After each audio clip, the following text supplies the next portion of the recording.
Swarasheela channel நண்பர்களுக்கு வணக்கம். ஒரு இரவு 3 மணி வாக்கில் விருதுநகர் வீட்டிலேருந்து புறப்பட்டோம்.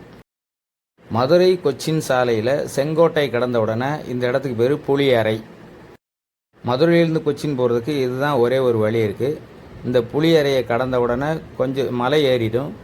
அந்த மலை ஏற்றத்தில் கொஞ்சம் தூரம் போன உடனே கேரள செக் போஸ்ட்டு வந்துடும்.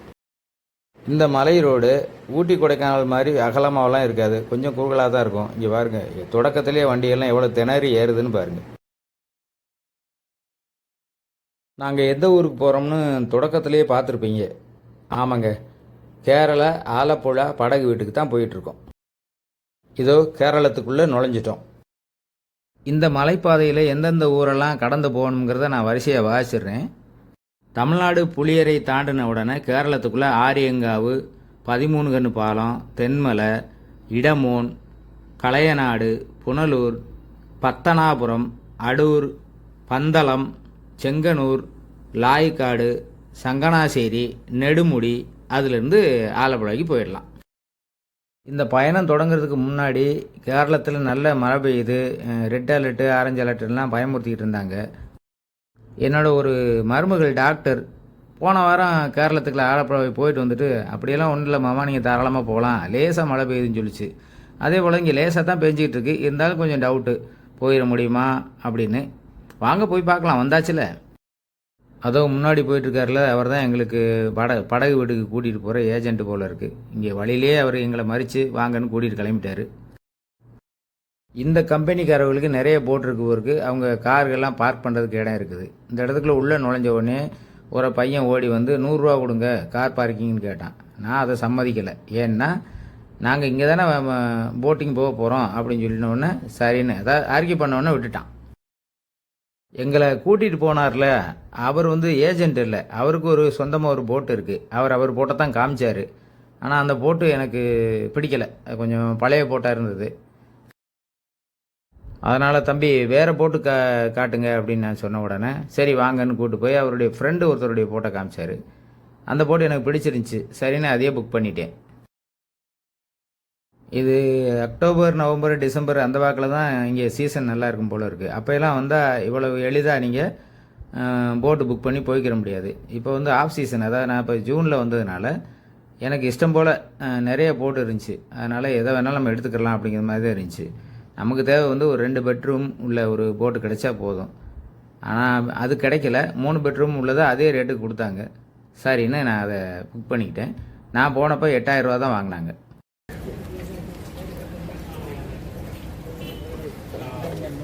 வரிசையாக போட்டுகள் நிற்கிதுன்னு மட்டும் பார்க்குறீங்களா? இந்த போட்டுகளுக்கு பின்னாடியும் வரிசையாக போட்டுகள் நிற்கிது. இந்த பஸ் ஸ்டாண்டுகளில் பஸ்ஸு நிப்பாட்டி வச்சுருப்பாங்க பாருங்கள், அது மாதிரி பார்க்குறதுக்கே பிரமிப்பாக இருந்தது. மழை பெஞ்சிட்டு இருக்கிறதுனால எல்லா போட்லேயும் அந்த தார்பாய் மாதிரி போட்டு மூடி வச்சுருக்காங்க. நம்ம புக் பண்ண போட்டுக்கு வந்தாச்சு. அதாவது புக்கிங்னா வந்து தான் இங்கே வந்து தான் புக் பண்ணோம், ஆன்லைனில் புக் பண்ணலை. மழை பெஞ்சு கொஞ்சம் சொதன்னு இருக்கிறதுனால இந்த போட்டில் ஏறும்போது கொஞ்சம் கவனமாக ஏறணும், வலிக்கிடாமல் பார்த்து.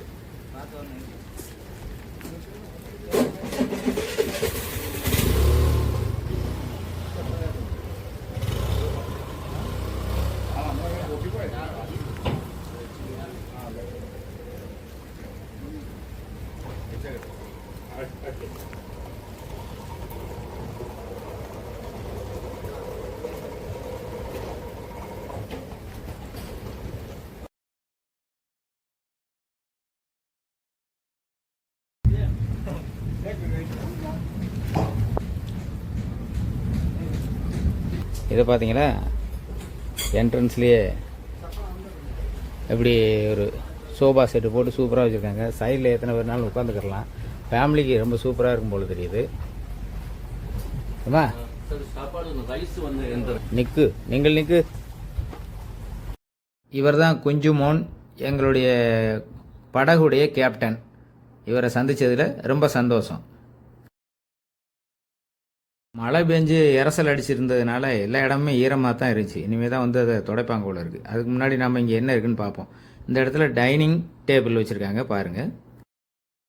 அதாவது முதல்ல சோஃபா செட்டு, அதுக்கப்புறமா டைனிங் டேபிள், அதாவது லிவிங் ரூம்னு சொல்லுவோம்ல, ஹால், அது மாதிரி வச்சுருக்காங்க. வாங்க அப்படியே உள்ளே போய் பார்க்கலாம். இந்த ஹாலுக்கு அப்படியே தொட்டு எடுத்து மாடிக்கு போகிற ஒரு படிக்கட்டு இருக்குது. நாங்கள் இப்போ போகிறது ரூம்ஸுக்கு போகிற வழி. ஆனால் இந்த பக்கத்தில் படிக்கட்டு இருக்குது, அது அப்புறம் பார்ப்போம். இது ஒரு ரூம் இந்த இடத்துல இருக்குது. இந்த ரூமில் ஃபேன் இருக்குது, ஏசி இருக்குது, இந்த கண்ணாடி அப்புறம் பொருட்கள் வைக்கிற அந்த ஒரு இடம்லாம் வச்சுருக்காங்க. அப்புறம் ஒரு டபுள் பெட்டு, அதில் வந்து ஒரு 4 தலையணை போட்டு வச்சுருக்காங்க. வந்து டாய்லெட் பாத்து சூப்பராக இருக்குது. வா, இன்னொரு ரூம். அப்படியே பக்கத்தில் இன்னும் ஒரு பெட்ரூம் இருக்குது. அதுலேயும் என்ன இருக்குன்னு பார்க்கலாம். இதுலேயும் அதே போல தான். இந்த ஜன்னல் வழியை நீங்கள் பார்த்து ரசிச்சு இயற்கை ரசிச்சுக்கிட்டே இருக்க வேண்டியதுதான். அப்படிதான் இருக்குது. இதுலேயே இந்த அதே போல ரூம் தான். இந்த 2 ரூமையும் கடந்த உடனே பொதுவான இடத்துல ஒரு வாஷ் பேசின் இருக்கு. 3வது பெட்ரூம் இருக்கு. ஆனால் இவங்க பயன்படுத்திக்கிறாங்க.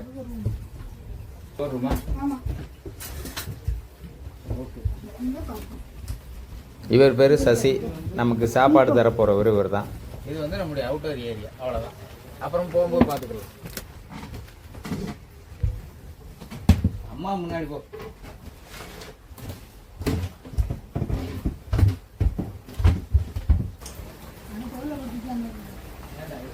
ஓகே, படகு விட்ட பார்த்தாச்சு. இப்போ நம்ம உடைமைகளை எடுத்து கொண்டு போய் ரூம்ஸில் வச்சிட வேண்டியதுதான். பக்கத்தில் ஒரு போட்டும் கிளம்பும் தருவாயில் இருக்குது. அது ஒரு ஃபேமிலி வந்திருக்கிறாங்க. பொதுவாக எல்லா யூடியூபர்ஸும் இதை தான் சொல்லுவாங்க. ஹவுஸ் போட்டில் ஏறின உடனே வெல்கம் ட்ரிங்க் கொடுத்தாங்க அப்படின்னு சொல்லுவாங்க. அது ஒரு எழுதப்படாத சட்டம் மாதிரி இருக்கு இல்லையா? நானும் அதையே ஃபாலோ பண்ணிக்கிறேன். எங்களுக்கும் வெல்கம் ட்ரிங்க் கொடுத்தாங்க. கொஞ்ச நேரம் நாங்கள் ஏன் உட்காந்துட்டு இருக்கோம்னா, போட்டு கிளம்புறதுக்கு இன்னும் நேரம் இருக்குது. எங்களுக்கு வேண்டிய உணவுப் பொருட்களுக்கான பொருள்களை வாங்குறதுக்காக அவங்க போயிருக்காங்க. அவங்க வாங்கிட்டு வந்ததுக்கப்புறம் தான் கிளம்புவாங்க. அதுக்குள்ளே நம்ம மாடி வீட்டை போய் பார்த்துட்டு வந்துடுவோம்.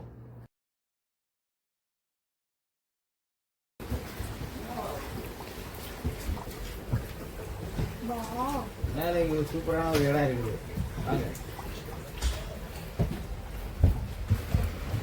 மழை பெஞ்சிட்டு இருக்காங்க. தார்பாயெல்லாம் போட்டு மூடி வச்சுருக்காங்க. இங்கே ஒரு உள்ள வா. இதில் உட்காந்து இந்த சேர் போட்டு வச்சுருக்காங்க. டீப்பாக இருக்குது. மற்றவங்க உட்காந்து இருந்தால் செஞ்செல்லாம் இதெல்லாம் போட்டுருக்காங்க. பார்த்தீங்களா, சூப்பராக இருக்குது. கடைசியில் ஃபேன் இருக்குது. இங்கே கூட ஒரு பெட் இருக்குது. இங்கே கூட ஒரு போயிட்டே இருக்கும்போது இங்கே உட்காந்துட்டு அப்படியே பார்த்துட்டே போகலாம். அதுதான் இப்போ மழை பெய்கிறதுனால இதை போட்டு வச்சுருக்காங்க. ஓகே,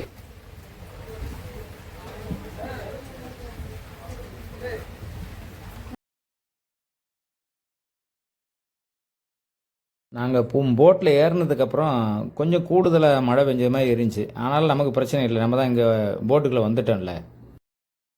இதுதான் படகுடைய கேப்டன் உட்கார்ற இடம். சுக்கான்னு சொல்லுவாங்கல்ல, அது இதுதான். இந்த சுக்கானை வச்சுட்டு ஓட்டிகிட்டு போவாங்க. இதுதான் டிரைவர் சீட்டு. பக்கத்துலேயே இந்த மிதவை வளையங்கள்லாம் வச்சுருக்காங்க. ஹவுஸ் போட்டை சுற்றி பார்த்துட்டு ஷீலா வந்து உட்காந்துட்டாங்க. ஆன்லைனில் புக் பண்ணிங்கன்னா அவங்க வந்து ஒரு டைம், அவங்க நம்ம சொல்கிற டயத்துக்கு அவங்க புக் பண்ணி அதுக்கு தகுந்த மாதிரி அவங்க போட்டுகளை நகர்த்துறாங்க. இங்கே வந்து புக் பண்ணி போகிறீங்க அப்படின்னு சொன்னால் அது காமனாக ஒரு 11 மணி வாக்கில், அதுக்கு மேலே தான் அவங்க போட்டை நகர்த்துறாங்க. மழை கொஞ்சம் குறைஞ்சிருக்கு, ஆனால் விட்டபாடு இல்லை. நாங்கள் தண்ணிக்குள்ளே போயிட்டோம் அப்படின்னு சொன்னால் நாளை காலையில் 9 மணிக்கு தான் கரையில் கொண்டு வந்து விடுவாங்களாம். அப்போ நமக்கு தேவையான ஸ்நாக்ஸு கொஞ்சம் வாங்கி வச்சுக்கிறோம் அப்படின்னு வாங்கிட்டோம். எல்லா போட்டில் இருந்தவங்களும் இதே போல் வாங்கிட்டு தான் இருந்தாங்க. நாங்களும் கொஞ்சம் வாங்கிட்டோம். நாங்கள் 2 பேர் தான் அப்படிங்கிறதுனால எங்களுக்கு எந்த இன்ஸ்ட்ரக்ஷனும் கப்பலில் இருந்தவங்க கொடுக்கல. ஆனால் பக்கத்து போட்டில் ஒரு பெரிய டீம் பசங்க வந்திருந்தாங்க. அதனால் அவங்க என்ன செய்யணும் என்ன செய்யக்கூடாதுங்கிற இன்ஸ்ட்ரக்ஷனை அங்கே கொடுத்துக்கிட்டு இருக்காங்க. பாருங்கள்,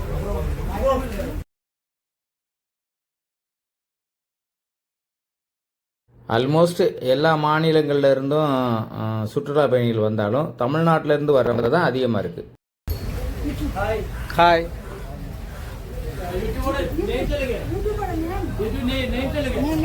ஸ்வரஷீலா.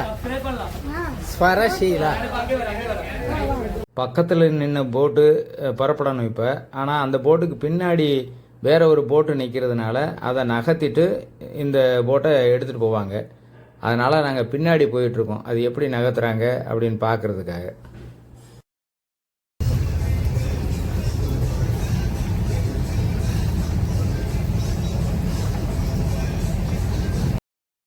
கட்டப்பட்டிருக்கும் கயிறுகளை ஒருத்தர் அவுத்து விடுறாரு.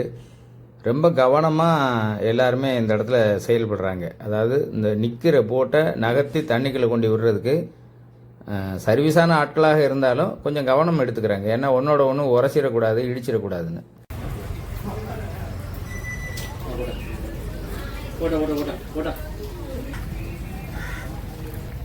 இந்த போட்டு நகர்ந்து போனதுக்கப்புறம் இந்த அங்கே நின்றுட்டு இருக்காங்கல்ல, அவங்க ஏற்கனவே ஆன்லைனில் புக் பண்ணவங்க, அவங்களுடைய போட்டு உள்ளே வருது பாருங்கள். இந்த காட்சி நல்லா இருக்குல்ல, எவ்வளவு லாவகமாக அவர் வெளியேறி போகிறாரு. இவர் எப்படி எதுலையும் இடிச்சிடாமல் அந்த ஸ்பாட்டுக்கு திரும்பி உள்ளே வர்றாருன்னு பாருங்கள். இனி இவங்க உள்ளே வந்துட்டு ஆல்ரெடி புக் பண்ண ஆட்களை ஏற்றிட்டு புறப்பட்டு போவாங்க.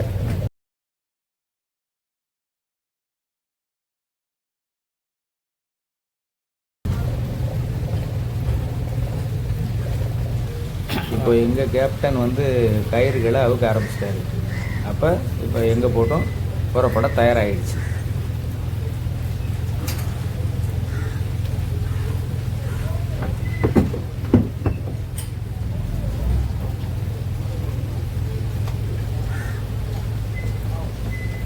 சாமியெல்லாம் கும்பிட்டுட்டு தான் வண்டி எடுக்கிறாரு. ரிவர்ஸ் கியருக்கு பார்த்தீங்கன்னா 2 கியர் தான் இருக்கும் போல இருக்குது, பின்னாடி அமுக்கி வச்சிடுறாரு.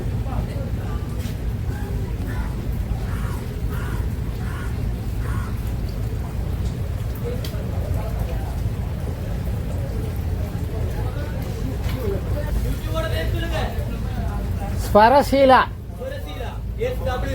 SWARA SHEELA. பக்கத்து போட்டில் இருந்தவர் உங்கள் போட்டுக்கு வந்து வாங்கிக்கிறேன்னு சொன்னார் இல்லையா, அவரால் வர முடியலை, உள்ளுக்குள்ளேயே அரேஞ்ச்மெண்ட் பண்ணிக்கிட்டு இருந்ததுனால.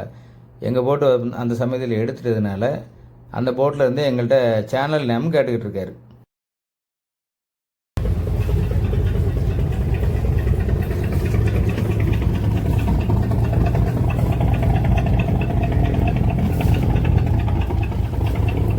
இவ்வளவு நேரமும் போட்டு அங்கே நின்றுக்கிட்டு தான் இருந்தது. அது புறப்பட்டு தண்ணிக்குள்ளே போக ஆரம்பித்த உடனே இந்த ஆங்கிள் இருந்து எக்கச்சக்கமான போட்டு ஹவுஸ் போட்ஸு நிற்கிறத பார்க்கும்போது உற்சாகம் பிறக்கத்தான் செய்யுது.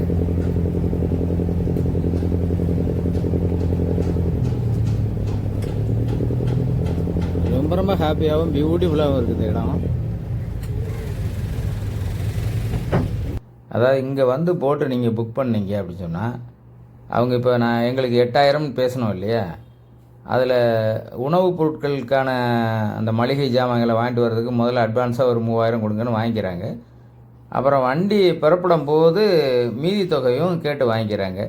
அப்போ நான் கேட்டேன், ஏன் இதை மொத்தமாக நீங்கள் வாங்கிக்க வேண்டியது தானே அப்படின்னு கேட்டதுக்கு, கொஞ்சம் ஒரு மாதிரி மடிப்பாங்க, அதனால் கொஞ்சம் கொஞ்சமாக வாங்கிக்கிறோம்.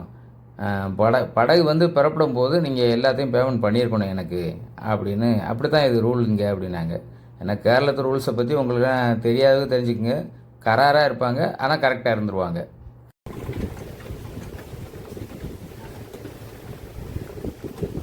இது வரைக்கும் ரிவர்ஸ்லேயே வந்துக்கிட்டு இருந்த எங்கள் கேப்டன் இப்போ ரைட் எடுத்து திரும்புகிறாரு பாருங்க. ஏன்னா இனி அவர் பெரிய நீர்ப்பரப்புக்குள்ளே போக வேண்டியிருக்கும்.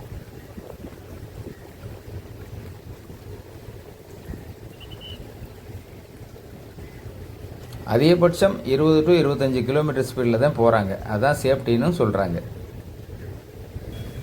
ஆலப்புழா மாவட்டத்தில் எக்கச்சக்கமான போட் ஜெட்டிஸ் இருக்குது. அதாவது சின்ன சின்ன இது நீர்ப்பரப்பு உள்ள பகுதிகளில் உரம் போட் ஜெட்டிஸ் இருந்தாலும் ஆலப்புழா போட் ஜெட்டி தான் இருக்கிறதுலே பெருசு. 2000 படகுகளுக்கு மேலே இங்கே இருக்கான். போட்டு திரும்பி ஒரு பெரு நீர்ப்பரப்பில் அப்படியே பயணிக்கும் போது நம்ம எந்திரிச்சு நின்று இப்படி வேடிக்கை பார்க்கலாம், அது ஒன்றும் பிரச்சனை இல்லை. ஒரு 7-8 வருஷமாக ஷீலா கேட்டுக்கிட்டே இருந்தாங்க, இன்னைக்கு தான் நிறைவேறி இருக்கு. ஒவ்வொரு வருஷமும் ஒவ்வொரு சீசன்லையும் ஏதாவது ஒரு தடை வந்துக்கிட்டே இருக்கும். இந்த தடவை அவங்க கண்டிப்பாக மகிழ்ச்சியாக இருப்பாங்கன்னு நான் நம்புகிறேன். பயண தொடக்கத்தில் ஒரு 30-40 அடி அகலத்தில் இருக்கக்கூடிய நீர்வழி பரப்பில் போயிட்டே இருப்பாங்க. அதுக்கப்புறம் உள்ளே போக போக அந்த நீர்ப்பரப்பு விரிஞ்சு அகலமாக ரொம்ப பெருசாகிடும். அந்த சமயத்தில் இந்த ஸ்பீடு போட்டுக்காரவங்க நம்மளை விரட்டிக்கிட்டே வருவாங்க. தேவைன்னா அவங்க நம்ம கூப்பிட்டோம்னா உடனே வந்துடுவாங்க. நம்ம அதில் ஏறி போய்க்கிடலாம்.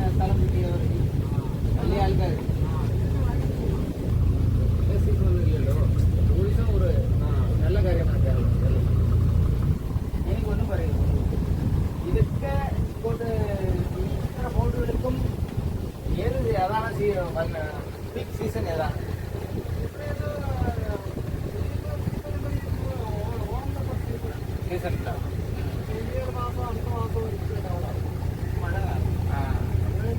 മഴ കൂടുതലായിട്ട് വരുമ്പോൾ വെള്ളം കയറി വരും അല്ലേ?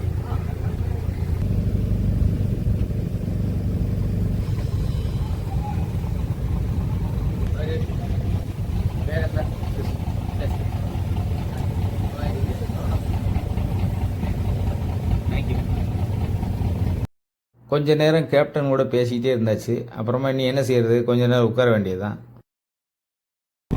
இந்த பெரிய நீர்ப்பரப்பில் ஒரு 7-8 மார்க்கங்கள் உண்டு, அதாவது வழிகள். இந்த பக்கம் இருந்து அந்த பக்கம் போகிறது, அந்த பக்கம் இருந்து இந்த பக்கம் வருது. இதை சுற்றி சுற்றி ஊர்களாக இருக்குது. அந்த ஊர்களெல்லாம் சின்ன சின்ன ஜெட்டிஸ் இருக்குது. அங்கே கொஞ்சம் குறைந்த அளவு போட்டுகள் இருக்கும் போல இருக்குது. அலப்பி மட்டும் கொஞ்சம் கூடுதல் போட்டு, அதாவது 2000 போட்டு இருக்குதுன்னு சொல்கிறாங்க. குமரகம், வைக்கோம் அப்படி சின்ன சின்ன ஊர்களெல்லாம் இருக்க போட்டு கொஞ்சமாக இருக்கும். அவங்க வச்சது தான் ரேட்டாக இருக்கும். நமக்கு ஆப்ஷன் இருக்காது. இங்கே அப்படி இல்லை, சாய்ஸஸ் உண்டு. இப்படி ஆஃப் சீசனில் போனீங்க அப்படின்னா ரொம்ப பேரம் பேசி கூட ஏறிக்கிடலாம். இது நிறைய போட்டு வந்து சும்மா தான் இன்றைக்கி நின்றுக்கிட்டு இருக்கு. மழை சீசன் தொடங்கிடுச்சுன்னா இங்கே யாருமே வரமாட்டாங்க. ஏன்னா தண்ணி கூடிடும். அப்புறம் அந்த போட் சர்வீஸ்க்கு கொஞ்சம் பிரச்சனை ஆயிரும்னு சொல்லி போக மாட்டாங்க. இந்த வழியில் போயிட்டே இருக்கும்போது ஒரு குறிப்பிட்ட தூரத்தில் 2 கரைகளையும் இணைக்கிற மாதிரி ஒரு இரும்பு பாலம் ஒன்று போட்டுக்கிட்டு இருக்காங்க. அது இன்னும் பயன்பாட்டுக்கு வரல, ஆனால் இப்போ தான் கட்டிக்கிட்டு இருக்கிறதாக சொன்னாங்க.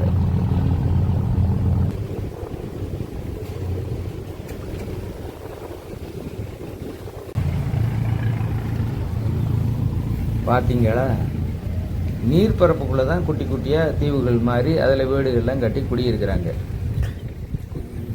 இது எப்படி சாத்தியமாகுதுன்னு நமக்கு தெரியவே மாட்டேங்குது. ஒரு வால் மாதிரி தான் ஒரு நிலப்பரப்பு இருக்கும். அதில் வரிசையாக வீடுகள் கட்டியிருப்பாங்க. எல்லாமே பில்லர் போட்டு தான் கட்டுறாங்கன்னு வச்சுக்கோங்க. இருந்தாலும் எப்படி அது நிற்கிது? தண்ணிக்குள்ளே தான் எப்போ பார்த்தாலும் இருக்காங்க. இவங்களுக்கு போக்குவரத்துன்னு எதுவுமே கிடையாது. போட்டுகளை தான் பயன்படுத்திக்கிறாங்க. சிலர் சொந்தமாகவும் போட்டு வச்சுக்கிறாங்க, கொஞ்சம் வசதியானவங்க. அதான் நம்ம ஊரில் வீட்டுக்கு 4 வீலரு 2 வீலர் வச்சுருக்கோம்ல, அது மாதிரி தான். இந்த குறுகிய இந்த நிலப்பரப்பில் பங்களா கட்டி குடியிருக்கவங்கெல்லாம் இருக்காங்க. அது வியப்பாக இருக்குது நமக்கு.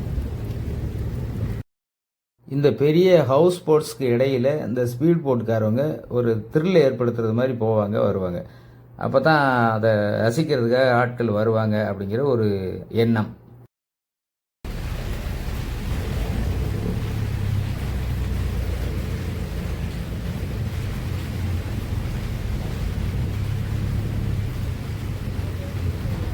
இங்கே கிடைக்கிற நிறைய போட்டுகள் வந்து சின்ன சின்ன ஃபால்ட்டோடு இருக்கும் போல இருக்குது. அதை வந்து அந்த பக்கம் ரிப்பேரிங் ஒர்க்கு அந்த சைடு வந்து பண்ணிக்கிட்டு இருக்காங்க. ஒவ்வொரு வீடுகள்லையும் அவங்கவுங்க சொந்தத்துக்கு இந்த பெரிய கார் வச்சுருப்பாங்களே, அதுபோல் சொந்தத்துக்கும் இந்த மாதிரி போட்டுகளை வச்சுக்கிறாங்க. அதாவது ஹவுஸ் போட்டு அப்படிங்கிறதே வச்சுக்கிறாங்க. கொஞ்சம் வசதி குறைவானவங்க இந்த மாதிரி சின்ன போட்டுகளை வச்சுக்கிறாங்க.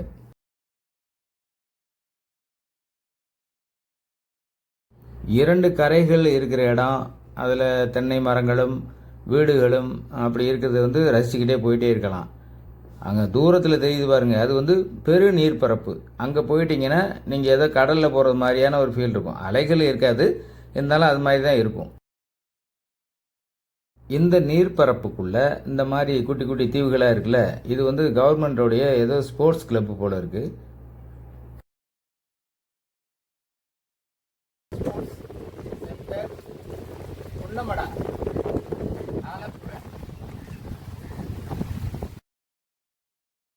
காய்ந்து வறண்டு போன பூமியை சேர்ந்த நம்மளை மாதிரி ஆட்களுக்கு இந்த நீர்நிலைக்குள்ள மக்கள் எப்படி தான் குடியிருக்கிறாங்க அப்படின்னு நினைக்கும் போதே ஒரு ஆச்சரியமாக இருக்கும். இன்னொன்று செய்தி இருக்குதுல, இந்த இடங்கள்லாம் பட்டா போட்டு கவர்மெண்ட்டு உங்களுக்கு கொடுக்குதான். இந்த ஆலப்புழா மாவட்டம் முழுவதுமே இப்படி நீருக்குள்ளே தாங்க கிடக்கு. இதுக்குள்ளே தான் மக்கள் வாழ்ந்துக்கிட்டு இருக்காங்க. வேறு தொழில் எதுவும் இருக்காது. டூரிசம், அப்புறம் மீன் பிடிக்கிறது, இதை தவிர வேறு எதுவும் இல்லை போல தெரியுது. இந்த இடத்துக்கு பேர் புன்னமடா ஆலப்புழா. இந்த இடத்துக்கு அப்புறம் பூரா பெரிய நீர்ப்பரப்பு வந்துடும். அதாவது இது வரைக்கும் தான் அந்த வீடுகளை நீங்கள் பார்க்க முடியும். வீடுகளோ கடைகளோ இதுகளெல்லாம் இங்கே பார்க்கலாம். இதுக்கப்புறம் பூரா பெரிய நீர்ப்பரப்பு தான். ஆழமான பகுதி வேறு ஒன்றும் அங்கே இருக்காது. இந்த ஹவுஸ் போட்ஸ் மட்டும் போய் சுற்றி வரும்.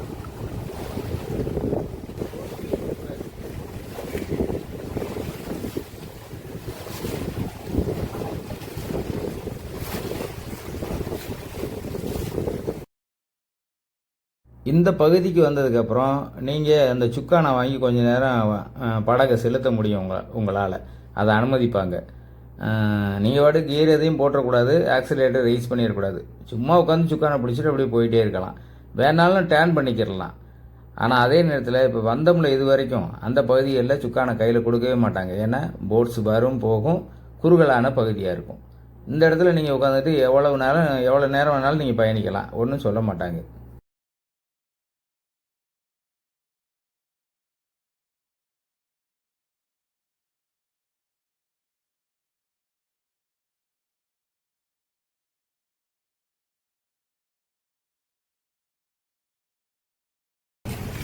நான் ஏற்கனவே சொன்னல, ஸ்பீட் போட்டுக்காரவங்க வந்து அப்ரோச் பண்ணுவாங்க. நம்ம கேப்டன் கூப்பிட்டா மட்டும்தான் பக்கத்தில் வருவாங்க. நம்ம ஏற்கனவே கேப்டன்கிட்ட சொல்லி வச்சிட்டோம். அப்போது ஒரு போட் வந்தது. அதில் இப்போ நம்ம இறங்கி ஒரு சவாரி போக போகிறோம். சுற்றுலா பயணிகளுக்கு அவசியமான செய்தி இந்த இடத்துல ஒன்று சொல்லணும். இந்த ஸ்பீடு போட்டில் 7 சீட் இருக்கும். ஒரு ட்ரிப்புக்கு 1000 ரூபாய் வசூல் பண்ணுறாங்க.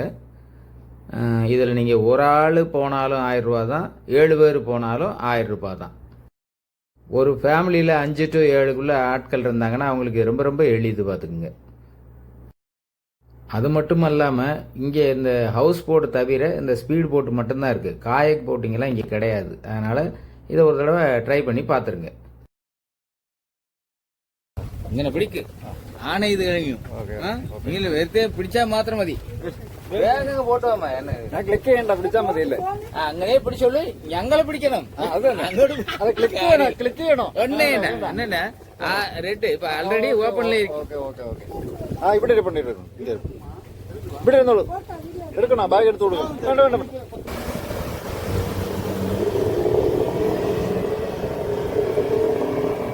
ஸ்பீடு போட்டுக்காரங்க ஒரு ப்ராக்டிஸ் வச்சுருக்காங்க. அது ஒரு சான்ஸ் தராங்க. எப்படின்னா, தூரத்துலேருந்து வரும்போது ஃபோட்டோ எடுக்கிறதுக்கு ஆள் இருக்காது அப்படிங்கிறதுக்காக வண்டியில் ஏறின உடனே ஒரு ரவுண்டு பக்கத்துலேயே அடித்து அந்த கேப்டனையே ஃபோட்டோ எடுக்க சொல்லிக்கிறாங்க. அது ஒரு வசதி தான். அதுக்கப்புறம் லாங்கில் போகிறாங்க.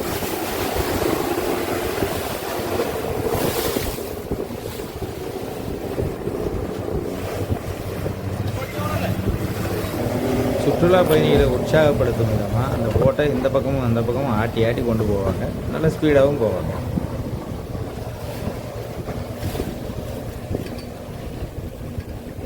ஏழு பேர் போகக்கூடிய இந்த போட்டுக்கு ஒரு ட்ரிப்புக்கு 1000 ருபீஸு. அவர் 10 நிமிஷத்துலேருந்து 15 நிமிஷம் வரைக்கும் ரவுண்ட் அடிச்சுட்டு வருவாங்க.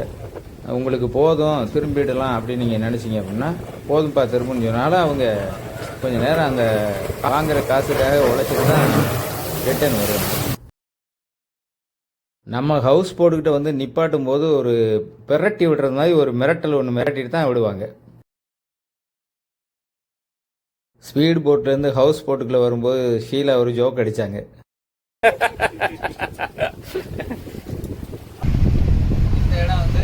ஸ்பீடு போட்டு வந்தால் அதில் ஏறி இறங்குறதுக்கான எமர்ஜென்சி வழி மாதிரி ஒரு இடம் வச்சுருக்காங்க இந்த இடத்துல. இது வழி தான் கேட்டை ஓப்பன் பண்ணிவிட்டு அதில் இறங்கிற வேண்டியது, அப்புறம் திரும்பி வந்து ஏறிக்கிற வேண்டியது. இப்போது நாம் லஞ்சு சாப்பிட்ற நேரம் வந்துடுச்சு. இந்த மாதிரி ஒரு இடத்துல ஒதுங்கி நிப்பாட்டுறாங்க லஞ்சுக்காகவே. ஒரு கொட்டகை மாதிரி போட்டு வச்சுருக்காங்க பாருங்க. அது கவர்மெண்ட் ரூல் போல் இருக்குது. இந்த மாதிரி இடங்களில் தான் வந்து நிப்பாட்டணுமா. മാർത്താണ്ഡം അങ്ങനെ പറഞ്ഞാൽ ഈ സ്ഥലത്തിന്റെ പേര് ആണോ? ഓ, അവിടെ കന്യാകുമരി ഡിസ്ട്രിക്റ്റിലെ മാർത്താണ്ഡം പറഞ്ഞിട്ട് ഒരു സ്ഥലമുണ്ട്. இந்த பெரு நீர்ப்பரப்பில் இந்த இடங்களை பாருங்க. ஒரு வால் மாதிரி தான் இருக்கும். ஒரு 20 அடி. இங்கே வந்து இது ஒரு 10 அடி தான் ஸ்ட்ராங்காக இருக்கும். அதுக்கப்புறம் கொஞ்சம் சகதியும் சேருமா சேர்ந்து ஒரு 10 அடி இருக்கும். 20 அடி வால் மாதிரி நீண்டுக்கிட்டு போகும் ஒரு குறிப்பிட்ட தூரம். அதில் இவங்க பொதுமக்கள் இடம் வாங்கி பட்டா போட்டு வீடு போட்டு குடியிருக்கிறாங்கன்னா பார்த்துக்குங்க. ஓ, நம்ம சசி போய் அதை இழுத்து பிடிச்சி கட்டிக்கிட்டு இருக்காரு பாருங்க. அந்த அங்கே தெரியுது பாருங்க. அவங்களும் இதே போல் லஞ்சுக்காக நிப்பாட்டியிருக்காங்க. இந்த மரத்தில், தென்னை மரத்தில் பாட்டில்களை கட்டியிருக்காங்க. அந்த பக்கம் ஒரு பானையும் இருக்குது. அப்படின்னா எதுவும் தென்னையிலேருந்து என்ன கல் இறக்குறாங்களோ?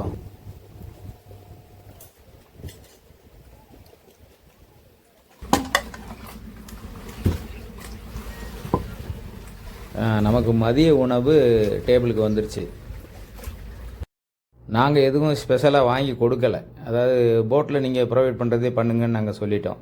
அதனால் சோறு, கூட்டு, பொரியல், அப்புறம் மீன் கறி, மீன் பொரியல், சாம்பார், ரசம், தயிர், இது போல் பேசிக் ஐட்டங்களை கொண்டு வந்து வச்சுட்டாங்க. நம்ம ஊர் சமையலுக்கும் அவங்க சமையலுக்கும் கொஞ்சம் போல் வித்தியாசம் இருக்கும் அப்படிங்கிறத இந்த இடத்துல நான் சொல்லிடணும். அந்த மொச்சக்கொட்டாரி செஞ்சு விடுவோம்ல, அதெல்லாம் கிடைக்கும், சாப்பிடலாம். நம்ம வேணும்னா செஞ்சு தருவாங்க. தயிர் கொண்டு வந்துட்டாரு.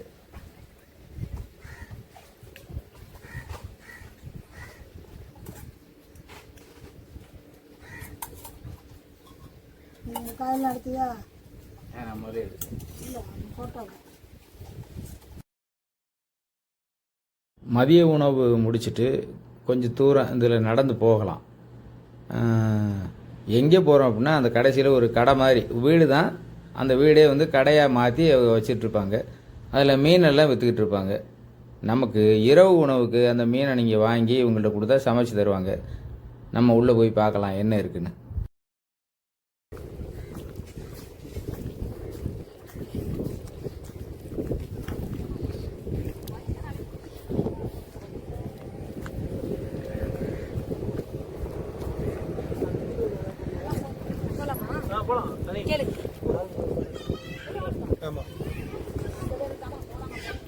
அல்ல, ஒரு போட்டுக்கு 1000 வாங்குறேன். ஒரு போட்டுக்கு எத்தனை பேர் போகலாம்? 7 பேர். சூப்பர், பரவாயில்லையே. 7 பேர்னா ஒரு போட்டுக்கு 1000 பரவாயில்ல. கூட்டம் கூட தான்.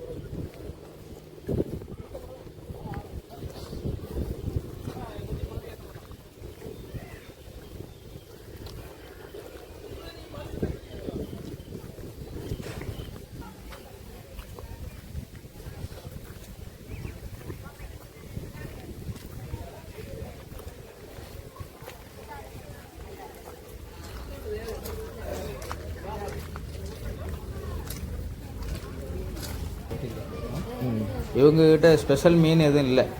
இறாலும் நண்டு மட்டும்தான் வச்சுருந்தாங்க. அதோட 1800 ரூபா சொன்னாங்க ஒரு கிலோ இறால். ஃப்ரெஷ் தான்.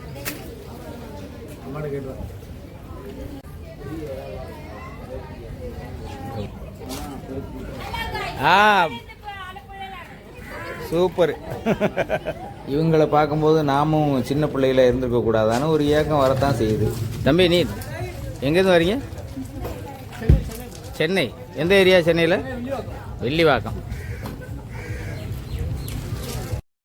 லஞ்சு முடிச்சுட்டு நம்முடைய ஹவுஸ் போட்டு மீண்டும் பயணத்தை தொடருது. நம்ம கொஞ்சம் தூரமாக தள்ளி வந்துட்டதுனால கொஞ்சம் அமைதியாக இருக்குது. தொடக்கத்தில் இருந்த அமர்காலம்ங்கிறது இப்போ இல்லை.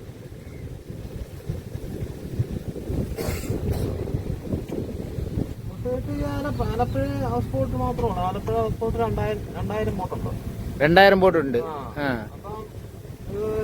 അതില് 2, 3, 4, 5 റൂട്ടുകളുണ്ട്. ഈ സൈഡ് തന്നെ മൂന്ന് റൂട്ട് അങ്ങേ സൈഡുണ്ട് ഇപ്പോഴത്തെ 3 സൈഡാണ്. ആ 3 സൈഡാക്കിയിട്ട് പല വഴിക്കും പോകാം. എത്ര വഴി ഉണ്ടാവും? വഴി ഒത്തിരി ഉണ്ട്, ഒരു 5-10 വഴിയുണ്ട്. 5-10 എത്ര വഴിയുണ്ട്? കോട്ടയം പോകാം, കോട്ടയം പോകാം, ചമ്പക്കുളം, എറണാകുളം, അങ്ങനെ ഒത്തിരി സ്ഥലത്ത് എറണാകുളം വരെ പോകുന്നു. എല്ലാ സ്ഥലത്തും പല പല വഴികളുണ്ട്. ஓ, தொடர்ந்து படகுல பயணிச்சுக்கிட்டே இருக்கிறதுனால கொஞ்சம் போரிங் ஆகும் ஒரு கட்டத்துக்கு மேலே. அப்போ கொஞ்ச நேரம் உட்காந்து ரெஸ்ட் எடுத்துக்கிற வேண்டியதான். വൈക്കം എന്ന് പറയുന്ന സ്ഥലം തൊട്ടടുത്തല്ലേ? ഇങ്ങനെ ഇങ്ങനെ അവിടെ ഈ സർവീസ് ഉണ്ടോ? ഉണ്ട്. அதுவும் இருக்கான். அப்புறம் குமரகமா, குமரகம், കുമരകത്തും ഉണ്ട്. അവിടെ ബോട്ട് സർവീസ് ഉണ്ടല്ലേ? ജെറ്റ് ഉണ്ടല്ലേ ചെറുതായിട്ട്? ചെറുതെല്ലാം ഉണ്ട്, പാസ്പോർട്ടും ഉണ്ട്. ഏറ്റവും കൂടുതലായിട്ട് ബോട്ടുകളൊക്കെ ഇവിടെയാണ്. ആലപ്പുഴ. இப்போ கொஞ்ச நேரத்துக்கு முன்னாடி பார்த்தது கவர்மெண்ட்டு டூரிஸ்ட்டுகளுக்காக விட்ட போட்டு. அது மொத்தமாக புக் பண்ணிட்டு போவாங்க. இந்த வருது பார்த்தீங்களா, இந்த போட்டும் கவர்மெண்ட் போட்டு தான். நம்ம ஊர் பக்கம் இருக்கிற டவுன் பஸ்ஸு போல். இது வந்து 5 ரூபா 10 ரூபா அப்படி டிக்கெட் எடுத்துகிட்டு அக்கம் பக்கத்தில் உள்ள ஊர்களுக்கோ அல்லது இந்த இடங்களுக்கோ போயிட்டு வர்றதுக்குரிய போட்டு, கவர்மெண்ட் போட்டு பப்ளிக் ஏற்றிட்டு போயிட்டு வர்றது. இந்த ஹவுஸ் போட்ஸ் எல்லாம் சாயந்தரம் 5 மணிக்கு ஏதாவது ஒரு இடத்துல, ஒதுக்கப்பட்ட இடத்துல ஒதுங்கி நிற்கணும். ஆமாம், ஏதாவது ஒரு இடம்னா எங்கே புறப்பட்டாங்களோ அந்த இடத்துக்கு போகாமல் அதை விட்டுட்டு வேற ஒரு இடத்துல போய் நிற்பாங்க.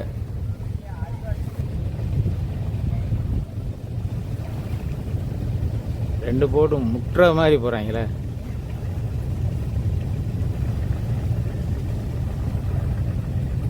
Wow, beautiful scene.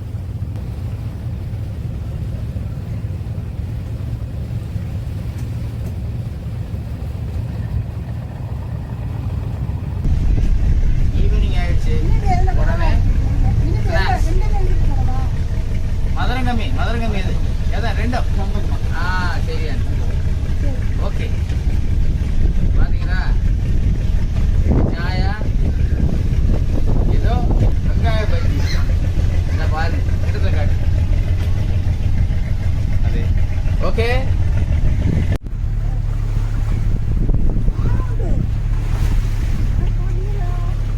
பாத்தீங்களா, ஒரு பங்களா மாதிரி கட்டி வச்சிருக்காங்க. அதுக்கு ஒரு காம்பவுண்டும் வச்சிருக்காங்க. என்ன ஒரு பியூட்டிஃபுல் லைஃப்னு பார்த்துக்குங்க.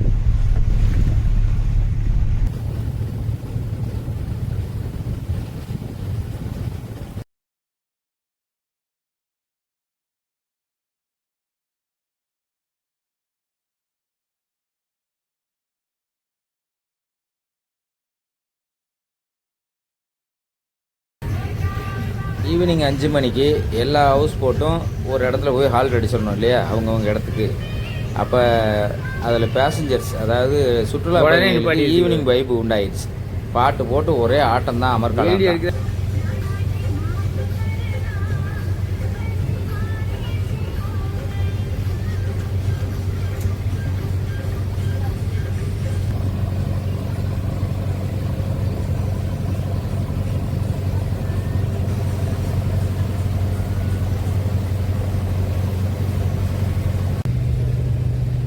நான் தெரியுதுல, அது வந்து ஒரு தெருவு பாருங்க. தெருவுக்குள்ளே ஆர்ச்செல்லாம் வச்சுருக்காங்களா, அதுக்குள்ளே போகிறது எப்படி தெரியுமா? நம்ம சைக்கிளு, மோட்டர் பைக்கு, கார் போகிறது மாதிரி போட்டுகள்லாம் போகும் அது வழியே. அது ஒரு தெருவு பார்த்துக்குங்க. இந்த வரதில் இது வந்து டவுன் பஸ் மாதிரி வந்து அது ஸ்டாப்பில் வந்து நிற்கிது பாருங்கள். நீ ஆட்களை இறக்கி விட்டு பழையபடி அடுத்த ஸ்டாப்புக்கு போகும்.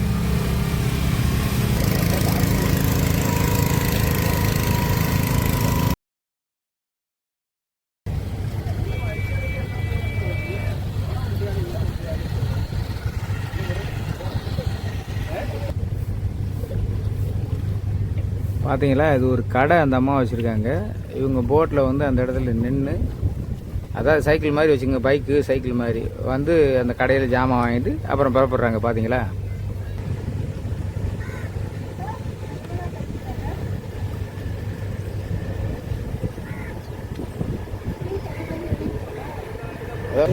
நம்ம ஊர் பஸ் ஸ்டாப் போல் பார்த்தீங்களா, இது போட் ஸ்டாப்பு. நிற்கிறாங்க பார்த்தீங்களா, எல்லாம் உட்காந்துருக்காங்க. அடுத்த அவங்க போகிற ஊருக்கு போகும்போது போயிடுவாங்க. எப்படி இந்த தண்ணியோடையே இப்படி வாழ்ந்துக்கிட்டே இருக்காங்கன்னு தெரியவும் மாட்டேங்குது. ஒரு அவசர தேவைகளுக்கு இவங்க எப்படி இப்போ டவுனுகளை அப்ரோச் பண்ணுறாங்கங்கிறதுக்கு எந்த தகவலும் இல்லாமல் இருக்குது. அதில் சிரமங்கள் இருக்குது அப்படின்னா அவங்க இப்படி இவ்வளோ தூரத்துக்கு வாழ முடியுமா அப்படிங்கிற கேள்வியும் நமக்கு எழாமல் இல்லை.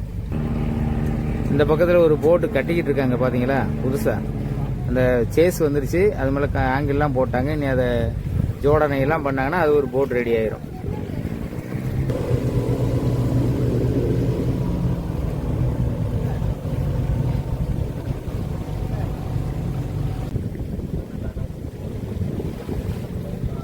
ஒரு விசித்திரத்தை இந்த இடத்துல நான் பார்த்தேன். இந்த மிதவைகள் மாதிரி போட்டு காம்பவுண்ட் இது பொலியெல்லாம் நட்டு வச்சுருக்காங்கல்ல, இதுலேருந்து இது வரைக்கும் எனக்கு அப்படின்னு.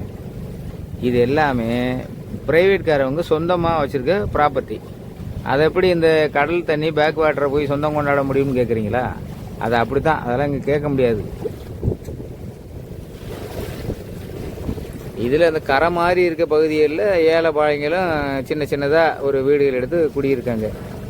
கேரளத்தில் வந்து யாருக்கும் வீடு இல்லை அப்படின்னு சொன்னால் ஒரு 5 சென்ட் அவங்களுடைய கிருஷி ஏரியா, கிருஷினா விவசாய நிலங்கள் இருக்கு இல்லையா, அதில் ஒரு 5 சென்ட் மட்டும் தருவாங்க. தமிழ்நாட்டில் அப்படியெல்லாம் கிடையாது, எங்கே வேணாலும் வீடு கட்டிக்கிடலாம். இங்கே கேரளத்தில் வந்து ஒரு வீடு கட்டணும் அப்படின்னா, அதுவும் விவசாய நிலத்தில் கட்டணும் அப்படின்னு சொன்னால் 5 சென்ட் மட்டும் அனுமதிப்பாங்க. அதுக்கு கிருஷி பவன்னு ஒரு ஆஃபீஸே இருக்கும். முக்கியமான விஷயம் அதில் என்னன்னு கேட்டிங்கன்னா, பெர்மிஷன்லாம் வீடு கட்டினாங்கன்னா எதுவுமே கிடைக்காது.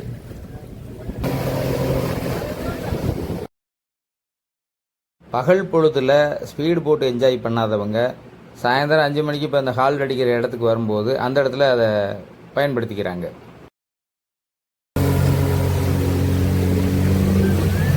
மிரட்டி விட்டாடா.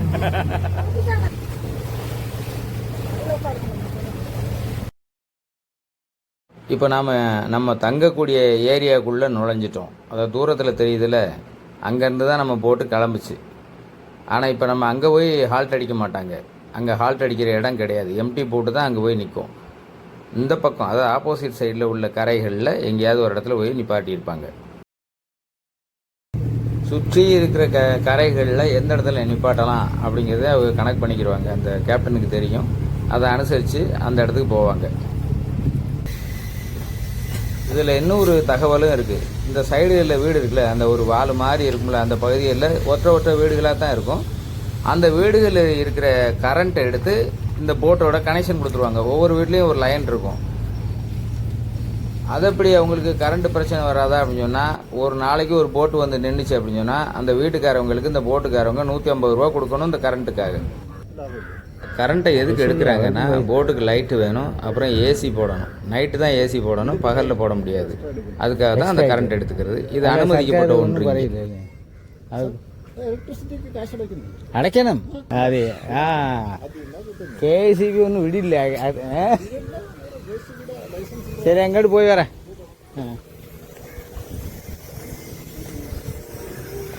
இப்போ நம்ம போட்டு வந்து ஹால்ட் அடிச்சிருச்சு. இறங்கி போய் ஏதாவது அந்த பக்கம் கடையில் எதுவும் இருக்கான்னு பார்க்கலாம். சும்மா இல்லைன்னா நடந்து போயிட்டு வரலாம்.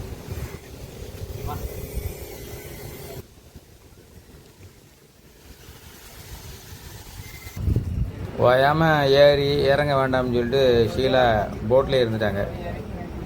நான் மட்டும் இங்கே கீழே இறங்கி வந்து இந்த ஒவ்வொரு வீட்டுக்கு முன்னாடி இருக்கிற படித்துறை அவங்க பயன்பாட்டுக்கு உள்ளதை அது என்னென்னு எப்படி பண்ணுறாங்கன்னு பார்த்துக்கிட்டு இருந்தேன். நம்ம ஊர்களில் மரத்தில் ஒரு ஊஞ்சல் கட்டுவாங்கல்ல, அது மாதிரி பார்த்தீங்களா, தென்னை மரத்தில் ஊஞ்சல் கட்டி அதை தொங்க விட்ருக்காங்க. டயர் தான் ஊஞ்சல். இதுலேருந்து நீந்தி போய் அதில் ஏறி குழந்தைங்க விளையாடுவாங்க போல் தெரியுது.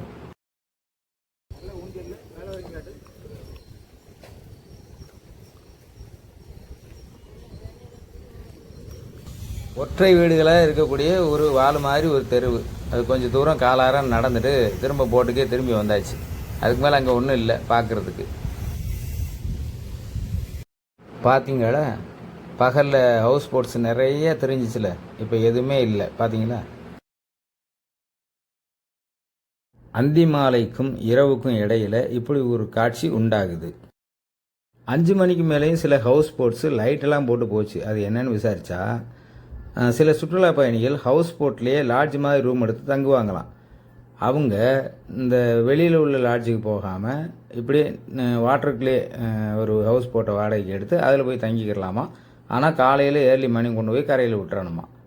இவங்க ஜெட்டியில் நிற்கக்கூடாது, எங்களை போலவே இந்த பக்கம் வெளியில் எங்கேயாவது போய் நிற்கணும். அந்த வகையில் இந்த பாருங்கள், நைட் டைம் வந்து ஒரு ஹவுஸ் போட்டு அதே போல் போயிட்டுருக்கு பார்த்தீங்களா, அது வெளியில் போய் அங்கே ஒரு இடத்துல நிற்குமா. நல்ல ஐடியா இல்லை இது. அப்படியே இருட்ட தொடங்கிடுச்சு. நாங்களும் அடுத்த டின்னர் வர்ற வரைக்கும் சும்மா உட்காந்து பேசிக்கிட்டு இருந்தோம். பகலில் அல்லோகலப்பட்ட இந்த நீர்ப்பரப்பு இரவு நேரத்தில் எப்படி இருக்குன்னு பாருங்கள். நான் கூட முதல்ல என்ன நினச்சேன்னா, ஹவுஸ் போட்டில் போகும்போது நைட்டு ஸ்டேனா நடு தண்ணிக்குள்ளே எங்கேயாவது நிப்பாட்டி வச்சுருவாங்கன்னு நினச்சேன். அது அப்படி இல்லை. 5 மணிக்கு வெளியேறிடணும். 5 மணிக்கு மேலே நைட்டு பூரா மீனவர்களுக்கான நேரம். அவங்க மீன் பிடிப்பாங்களாம் இரவு. ஒரு 10-20 அடி அகலத்தில் தண்ணிக்குள்ளே இருக்கும். அதாவது 4 புறமும் தண்ணி தான் கிடக்கும். நல்ல இரவு நேரம் பார்த்து நல்லா மழை பெய்ய ஆரம்பிச்சிருச்சு. பார்த்தீங்களா, அந்த நாங்கள் பயணித்த போட் ஹவுஸில் பயணித்த அந்த இடம் பூரா எப்படி இருக்கும் பாருங்க. இருட்டாக ஆகிடுச்சு பாருங்க. நல்லா மழை பெய்யுது. சூப்பராக இருக்குது.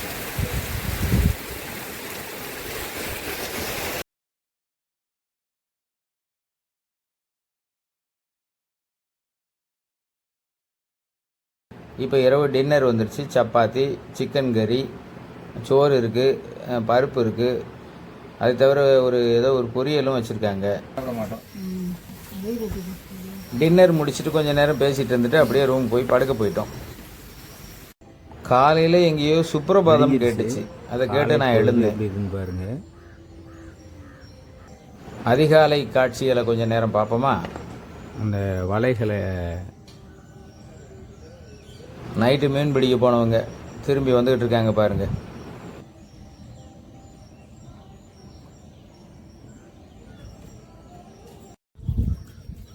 அதோ தூரத்தில் தெரியுதுல்ல, அங்கேருந்து தான் நம்ம புறப்பட்டோம். இப்போ நம்ம அதே 2ல் இருக்கோம். இனி நம்ம பயணம் மீண்டும் தொடங்கி அந்த இடத்துல போய் முடியும். காலையில் சசி 2 சாயா கொண்டு வந்து கொடுத்துட்டாப்புல. அந்த கிளைமேட்டுக்கு சூப்பராக இருந்துச்சு. இவர் கொஞ்சம் தூங்கிட்டாரா என்னன்னு தெரியல, கொஞ்சம் லேட்டாக வந்து வலைகளை எடுத்துக்கிட்டு இருக்காரு, மீன்களையும் சேகரிச்சிட்டு இருக்காரு. ஒரு குட்டி கொண்டு போட்டில் வர்றாரு. ஒரு கம்பை வச்சு வேறு ஏதோ அது அந்த துடுப்பு வச்சு ஏதோ தட்டி எடுக்கிறாரு. இந்த வலைகளை பராமரிக்கிறது உங்களுக்கு ஒரு பெரிய வேலையாக இருக்கும்னு நான் நினைக்கிறேன்.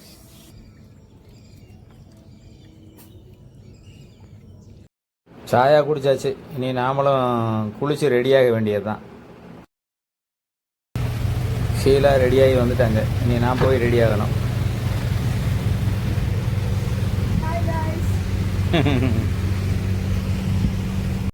எதுக்கு எடுத்தாலும் என் பேரன் ஆதவன் அண்ணியில் இப்படி தான் 2 பேர்லையும் தூக்கி தம்ஸ்அப் காட்டுவான். அதுபோல் இவங்களும் காட்டிகிட்டு இருக்காங்க. எங்கள் ஹவுஸ் போட்டும் புறப்பட தயாராகிடுச்சு. நானும் ரெடியாகி வந்துட்டேன்.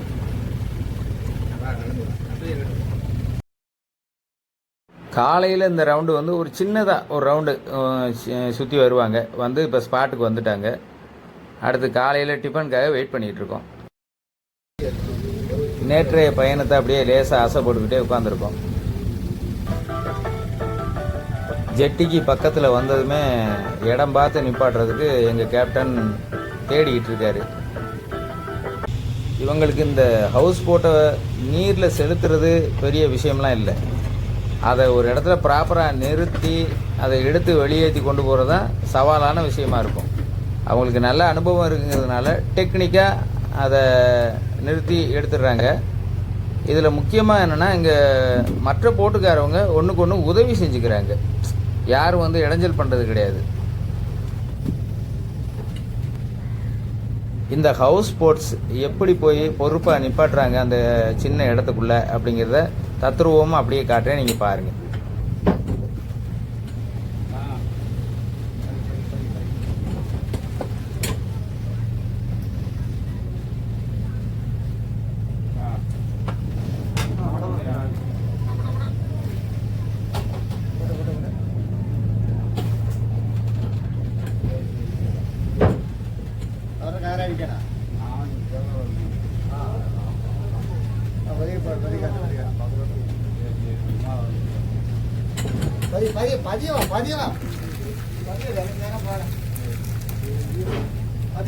നേരെ വെള്ളം നേരെ ആകട്ടെ, പതിയെ കയറി പതിയെ നേരെ ആകട്ടെ, പതിയെ കൊടുക്കും ഈ സൈഡ് ഞാൻ നോക്കിക്കോളാം.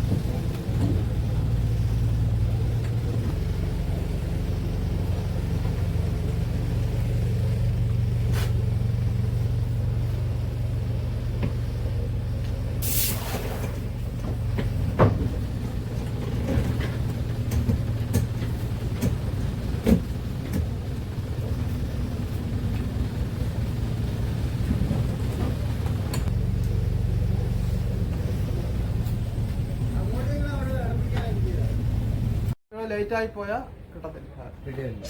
അപ്പോൾ അങ്ങോട്ടും ഇങ്ങോട്ടും നമ്മള് ഇത് ഒരു ബോട്ടിന്റെ പിന്നാടി പോകും, പുറകിൽ പോകും. പോയാൽ അത് കുറച്ച് അത് പോയി കഴിയുമ്പോ പിന്നെ നമ്മൾ അതേ കൂടെ കയറി ഇറങ്ങി ഇവിടെ വരണം. ഓ അങ്ങനെ പോവാം. അപ്പൊ ഓ അത്ര അഡ്ജസ്റ്റ്മെന്റ് മറ്റുള്ള ആൾക്കാരോട് പോട്ടിട്ട് പോവാം.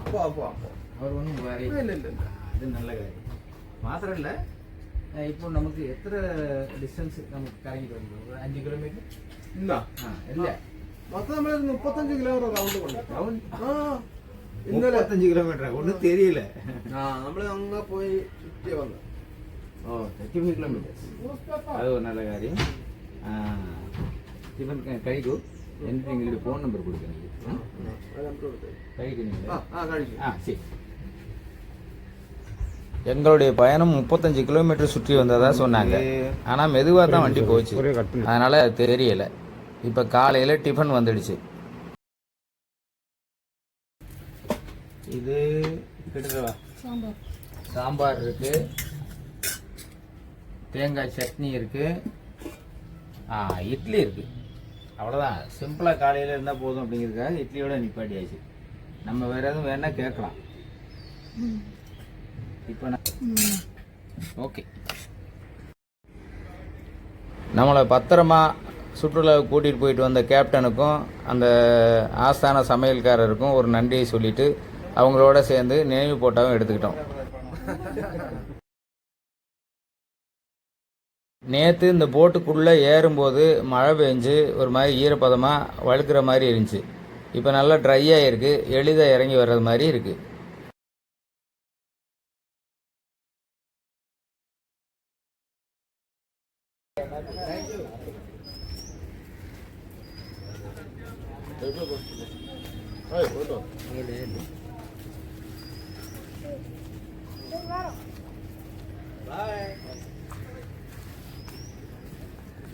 ஆச்சாரி எங்க இருக்கு?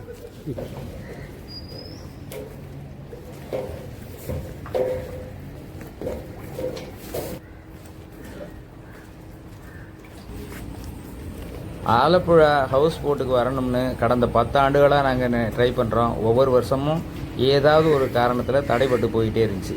இந்த வருஷம் அது கை ஓடி வந்துடுச்சு. நாங்கள் எதிர்பார்த்ததை விட இந்த பயணம் மிகவும் இனிமையாக அமைஞ்சிச்சு. கிளைமேட்டு வெயில் இல்லாமல் வேறு லெவலில் இருந்துச்சு. தமிழ்நாட்டின் வெவ்வேறு பகுதியிலேருந்து இங்கே ட்ரெயின் வசதியும் இருக்குது, பஸ் வசதியும் இருக்குது. சுற்றுலா ஆர்வம் உள்ளவர்கள் வாழ்க்கையில் ஒரு முறையாவது இந்த ஆலப்புழா ஹவுஸ் போட்டுக்கு வந்து ஒரு ரவுண்ட் அடிச்சுட்டு வாங்க. உண்மையிலேயே நல்லா இருக்குது. இந்த வீடியோ பிடிச்சிருந்தா லைக் பண்ணுங்கள், கமெண்ட் பண்ணுங்கள். இதுவரை சப்ஸ்கிரைப் பண்ணாதவங்க சப்ஸ்கிரைப் பண்ணுங்கள். மீண்டும் ஒரு வீடியோவில் சந்திப்போம். நன்றி, வணக்கம்.